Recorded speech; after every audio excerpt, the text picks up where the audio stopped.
బ్లాక్మెయిల్తో రేవంత్ రెడ్డి కొత్త నాటకం.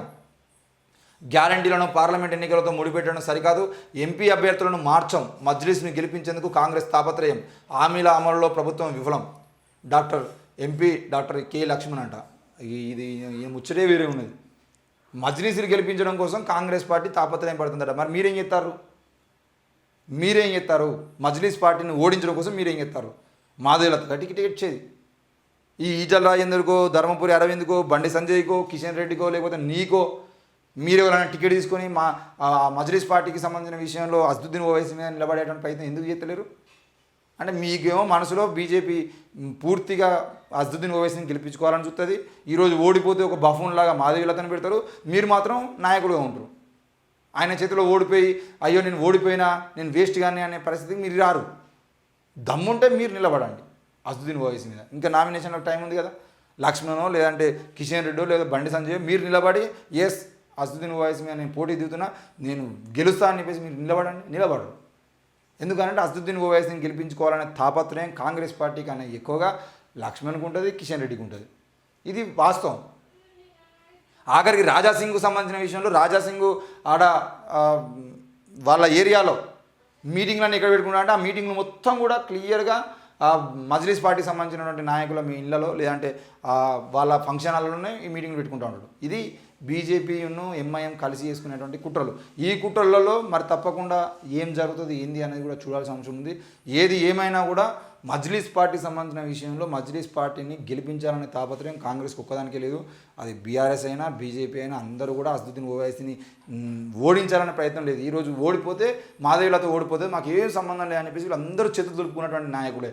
ఒక్కడు కూడా ధైర్యం చేసి అసదుద్దీన్ ఓవైసీ మీద పోటీ చేయరు. ఎందుకు పోటీ చేయాలంటే వీళ్ళందరికీ ఓడిపోతారనే విషయం తెలుసు కాబట్టి. ఇక వీళ్ళు మళ్ళీ మాట్లాడడం అంటే నీతులు మాట్లాడుతూ ఉంటారు.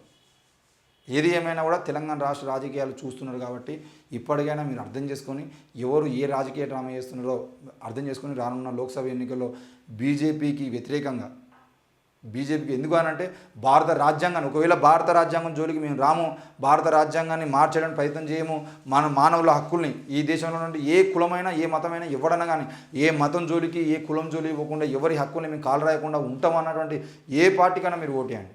అంతే తప్పించి ఎట్టి పరిస్థితుల్లో ఈ దేశంలో కులం పేరుతో మతం పేరుతో వర్గం పేరుతో ప్రాంతం పేరుతో ఏదో ఒక వ్యక్తుల పేరుతో అన్నిటి మధ్యలో గొడవలు పుట్టించి ఇక్కడ దేవుళ్ళ పేరుతో కూడా గొడవలు పుట్టించి మనుషుల్ని సంపాదన కుట్రలు చేసేటువంటి ఏ పార్టీ కూడా మీరు స్థానం కల్పించదని కోరుతున్నాను. నిరుద్యోగ సమస్య కీలకం, ఎన్నికల్లో ఇదే ప్రధాన అంశం. మొత్తానికైతే గత 5 ఏళ్లలో అవినీతి పెరిగిపోయిందన్న 55% మంది జనాభా.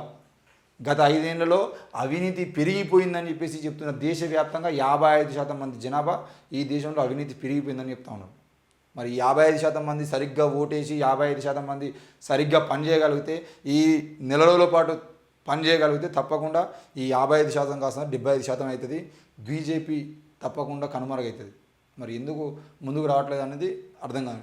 ఏది ఏమైనా ఈవీఎం మిషన్ అనే రోజు బీజేపీ కాలు మీద కాలేసుకొని కూర్చుంటుంది. పుష్ప సినిమాలలాగా నా కాలు నా కృషి నేను నా చెయ్యి అన్నట్టుగా ఇది పరిస్థితి బీజేపీ అట్నే ఉంటుంది ఈవీఎం అన్న రోజులు. మొత్తంగా అయితే ఎన్నికల్లో ఇదే ప్రధాన అంశము. నిరుద్యోగులే బీజేపీని తెలంగాణలో రానియారు, బీఆర్ఎస్ని తెలంగాణలో మళ్ళీ అధికారంలోకి రాకుండా అడ్డుకున్నారు.